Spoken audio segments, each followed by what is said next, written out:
अस्सलाम वालेकुम। उम्मीद करता हूँ फिट होंगे, बेहतरीन होंगे, अपनी लाइफ अच्छे से एंजॉय करोगे। हम तीनों की तरह देवों के देव महादेव एपिसोड 100 और पार्ट 2 है।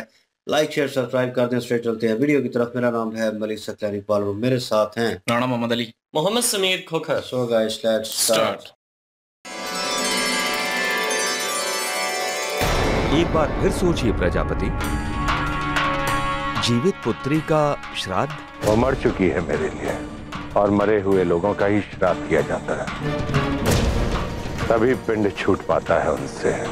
मैं सती से मुक्त होना चाहता हूँ, आत्मा से उसकी स्मृति भी निकाल देना चाहता हूँ।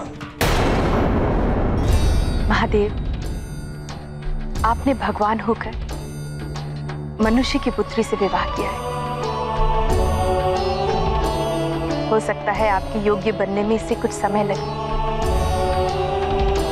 यदि इससे कोई भूल हो तो आप उसे क्षमा कर दीजिएगा।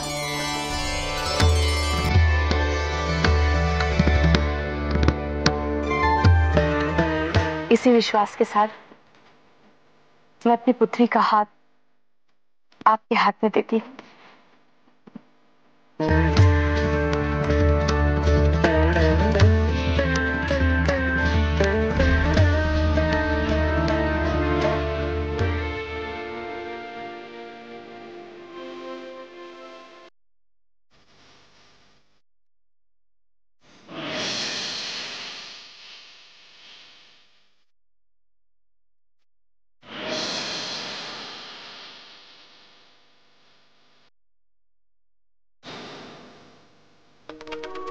श्राद्ध आरंभ कीजिए ब्राह्मण देवता।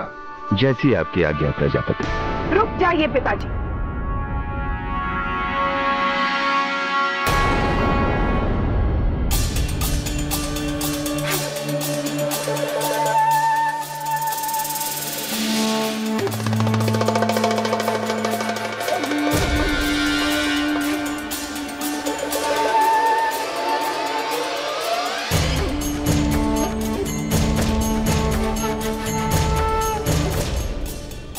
विजय,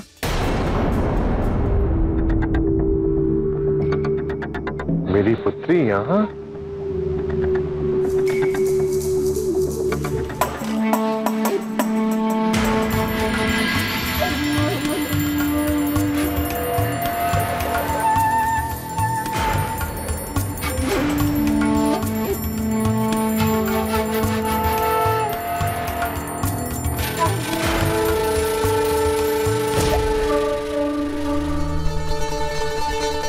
प्रणाम पिताश्री।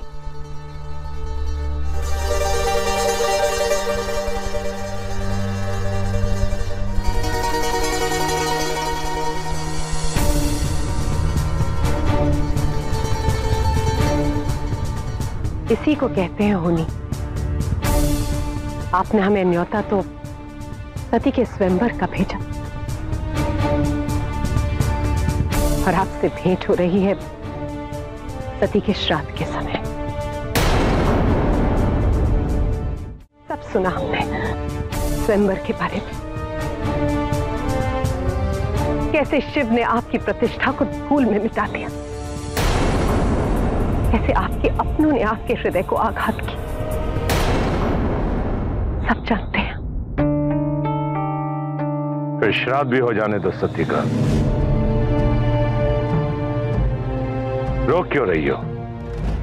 इसकी कोई आवश्यकता नहीं है पिताजी। सती हमारी अपनी है, आपकी सबसे प्रिय पुत्री, और हमारा हृदय जानता है कि सती के श्राद्ध के पश्चात आपके हृदय को कितना कष्ट होगा।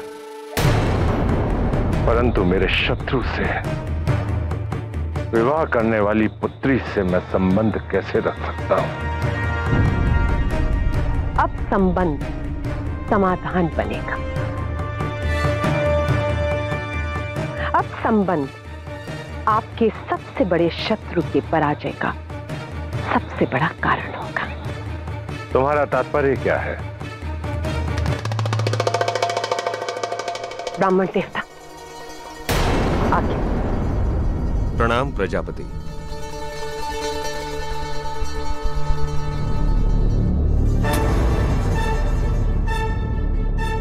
तक शिव केवल आपके शत्रु थे, परंतु अब वो आपके जमाता है, आपके संबंधी, और आप इसी दुर्बलता का लाभ उठाना है। शिव सती से बहुत प्रेम करते, न करते तो उनका वरण न करते। और सती अपने पिता से बहुत प्रेम करती है। आप समझ रहे हैं हम क्या कह रहे हैं पिताजी? सती की दृष्टि में शिव का सम्मान होगा और शिव को आपके अपमान के असर दिए जाएंगे। ऐसी परिस्थितियों को जन्म दिया जाएगा कि वो आपका तिरस्कार करने पर पूरी तरह से विवश हो जाए। और जब ऐसा होगा तो सती को बहुत दुख पहुंचेगा, और जब सती को दुख होगा तो शिव को भी दुख होगा। जैसे सती ने आपकी इच्छा के विरुद्ध जाकर शिव से विवाह कर सारे संसार के सामने आपको पराजित किया, बिल्कुल वैसे जब सती दुखी होकर पुनः आपके पास लौटेंगी तो ये शिव की सबसे बड़ी पराजय होगी।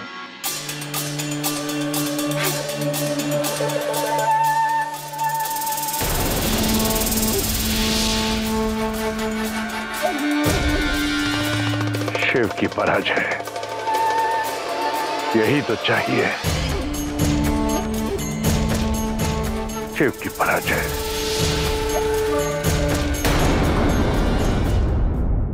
ये कोशिश तो वही कर रहे हैं, और लेकिन ये है कि माता सती सॉरी माता प्रसूति जो हैं वो कहीं ना कहीं एक किस्म का वचन ले रही थी। एज अ पेरेंट जो है उनको महसूस होता है कि सती जो है उनसे गलती होगी, और जैसे वो मेंशन कर रही थी कि एक भगवान होते हुए आप एक पुरुष की बेटी जो है, एक इंसान की बेटी जो है वो उससे शादी कर रही हैं और शादी कर रहे हैं, और कहीं ना कहीं उनको लगता है कि ऐसी चीज़ें, ऐसी बातें जो हैं वो बोलना ज़रूरी है। तो माता प्रसूति जो हैं कहीं ना कहीं कंफर्मेशन कर रही हैं अपनी तरफ से, और उन्होंने हाथ में हाथ दिया। सीन बहुत अच्छा था। और लेकिन उसके बरक्स जो हैं के पिता जो हैं सती के दक्ष जो हैं वो कहीं ना कहीं पूजा में मसरूफ़ थे, पिंडदान करवा रहे थे, और वो चाहते थे क्योंकि वो जैसी स्थिति में थे उनके पास, उन्हें लगता था कि कोई ऑप्शन नहीं है। हालांकि उनको मान लेना चाहिए था, माने करना चाहिए था, लेकिन वो एक्सेप्ट करने को तैयार नहीं थे। इसी दौरान ही अभी शुरू ही होने वाली थी वो सारा कार्य जो है, और उसी दौरान उनकी बेटी जो है, एक न्यू कैरेक्टर जो अभी तक नहीं देखा था, वो वहाँ पे आई हैं। और वो मुझे लगता है कि वो बहुत क्लोज है इनके, और नाम उन्होंने लिया मेरे वजिया जी वजिया वजिया वजिया मजिया मजिया वजिया वजिया वजिया। तो वो जो है कैरेक्टर न्यू एंटर हुई हैं, और वो जिस तरीके का बता रही हैं वो हो सकता है, लेकिन ये आम पुरुष के साथ, आम मतलब कोई आदमी हो, बंदा हो, उसके साथ हो सकता है। वो देवों के देव महादेव हैं और वो भगवान हैं, स्वयं भगवान को ही मतलब इस तरह का षड्यंत्र जो है रचकर और उनको धोखा देना, उनके साथ इस तरह की चीज़ें करना, तो ये नामुमकिन होगा। लेकिन वो अपनी तरफ से अपने पिता को ये तसल्ली दिलवा रही हैं कि ये कार्य रहने दें, ये करते हैं, इसके थ्रू सती और शिव जी जो हैं आपस से अलग हो जाएंगे और हमें मौका मिल जाएगा कि ना ईज़ वे कुछ भी नहीं करना पड़ेगा, और सती खुद ब खुद शिव को छोड़ देगी। और ये कह लें कि बहुत बड़ा ख़राब काम होगा उनके लिए, ठीक है? क्योंकि ये जो करने लगे हैं, ये आप शिव जी को तो पता होगा ऑलरेडी, लेकिन सती जी के ज़हन में क्या आता है और वो किस तरह इस चीज़ को सँभालती हैं, क्योंकि अपनी बहन से भी प्यार करती हैं और सबसे ज़्यादा अपने पिता से भी प्यार करती हैं, और पिता जो उनके हैं वो मुखालिफ हैं, उनके विरोध में हैं। उनको भी लग रहा है कि उन्होंने साथ दे दिया, हामी भर दिए, लेकिन अंदर से वो अभी भी वैसे ही क्रोध और वैसे ही गुस्सा है, और अभी तो गुस्सा अहंकार इतना बढ़ चुका है कि जैसे औलाद को आग कर देते हैं, हर चीज़ से निकाल देते हैं अपनी ज़िंदगी से, वो वैसा करने जा रहे थे। तो बहरहाल ये देखने लायक होगा कि इनकी बहन जब जाती है और उनके साथ उनका सलूक कैसा होता है और क्या प्लान इम्प्लीमेंट करते हैं। बिल्कुल जी। और न्यू कैरेक्टर आई हैं, और जब वो सामने आई हैं तो मैं उसी वक्त समझ गया। मैंने कहा ये शिव जी के खिलाफ होंगी, तो वही बीच में कह रहा था कि शिव जी के खिलाफ होंगी और ये कुछ षड्यंत्र जैसा रचवाएंगी, क्योंकि पहले जो है वो ये नहीं आई और अभी जो है वो आई हैं। और स्वयंवर का सुन के, स्वयंवर में ज़ाहिर है इनको भी न्योता दिया गया था, और स्वयंवर में जो है वो इन्होंने आना था लेकिन लेट हो गई, और इन्होंने सारा कुछ सुना भी कि ये सारा कुछ हो। वो समझ रही है कि मेरे पिताजी की जो है बेइज्जती हुई है, और सारे अपने जो है उनके साथ मिल गए हैं और मेरे पिताजी अकेले रह गए हैं, और वो पिताजी का साथ देने के लिए आ गई हैं। तो वो षड्यंत्र का हिस्सा बन रही हैं। वो कह रही हैं कि ऐसा ऐसा करेंगे, वैसा करेंगे। तो लेकिन ये है कि वो शिव जी हैं और वो देवों के देव महादेव हैं, और उनको जो है वो षड्यंत्र में फंसाने की कोशिश करने की जो है वो योजना बना रहे हैं। लेकिन एक तरफ देखा जाए तो वो शिव जी जो है वो भोलेनाथ भी हैं। तो हो भी सकता है थोड़ी देर के लिए वक्ती तौर पे जो है वो कामयाब भी हो जाएं ये, लेकिन ये है कि पक्का तो कामयाब तो नहीं होंगे। तो लेकिन ये है कि ये उनका साथ देने के लिए दूसरा दक्ष जो है एक और आ गया है। तो वो भी मतलब कि जो जब उन्होंने हाथ में दिखाया ना वो 2 पकड़े हुए थे, तो उसी वक़्त जो है वो एक इमेज बन गई थी ज़हन में कि ये जो है शिव जी के खिलाफ है, वो षड्यंत्र रच रही हैं। जिस तरह के मोहम्मद शकुनी नहीं था जिस पकड़े तरह होते थे हाथ में। वो जो पासे पकड़े होते थे, तो वो भी षड्यंत्र रचता था, तो वो ज़हन में आ गया। तो मुझे लगा कि ये उन्हीं की जो है वो कैटेगरी की हैं। तो वैसे ही निकला, लेकिन दूसरी तरफ जो है माता प्रसूति जो हैं वो आशीर्वाद दे रही हैं, वो अपना कार्य सारा पूरे कर रही हैं और खुश भी हैं, और अपनी बेटी का कह रही हैं कि ये अगर कुछ कोताही की गलती हो भी जाए तो माफ़ कर दीजिएगा इनको। बिल्कुल जी। और प्रजापति दक्ष हैं यहाँ पे सती जी का शाह करने जा रहे थे, और इतनी देर तक उनकी बेटी आ गई है वजिया, और उन्होंने आकर रोक लिया है। और जब रोका है तो प्रजापति दक्ष हैं उनसे ये कह रही हैं कि मैंने सारी बातें मेरे तक पहुंची हैं, आपने हमें न्योता तो भेजा था सती जी के स्वयंवर के लिए, लेकिन मुलाकात आपके साथ हमारी हो रही है। सती जी का पिंडदान आप करने जा रहे हैं, उनका शाह करने जा रहे हैं। कभी सोचा नहीं था कि ऐसा होगा, लेकिन मैं जानती हूँ कि आपको तकलीफ तो है इस बात की, लेकिन आप ये सोचिए कि विवाह जो हुआ है इसका लाभ आप उठा सकते हैं। जो शत्रुता है आपकी शिव जी के साथ, उसको कैसे निभाना है वो इस तरह से निभाइए कि सती जी तो आपकी अपनी पुत्री हैं, वो तो हमारी हैं, लेकिन शिव जी हमारे नहीं है। तो करना इस तरह से है कि शिव जी को स्वीकार करें और उनको अपने अपमान के मौके दें। जब मौका देंगे तो वो आपका अपमान करेंगे। सती जी आपसे प्रेम करती हैं, तो उन दिल में शिव जी के लिए एक कह लें कि गलत मच जाएगा कि आप मेरे पिता की इज्जत नहीं करते। तो आहिस्ता आहिस्ता ये विष जो है ना वो घुलता चला जाएगा, और आहिस्ता आहिस्ता सती जी जो हैं वो शिव जी के खिलाफ होती चली जाएंगी, जिससे शिव जी को काफी ज्यादा पीड़ा पहुंचेगी और उनका अपमान होगा। और ये समझते हैं कि ऐसा होगा, ये अभी प्लान चल रहा है इनका। और इससे ये है कि दुश्मनी जो शिव जी के साथ इनकी चल रही है उसमें इनको लाभ मिल सकता है। बिल्कुल जी। और लाइक शेयर सब्सक्राइब कर दें। चलो मिलते हैं नेक्स्ट वीडियो में। अपना ख्याल रखिएगा, दुआ में याद रखिएगा। तब तक के लिए अल्लाह हाफिज़।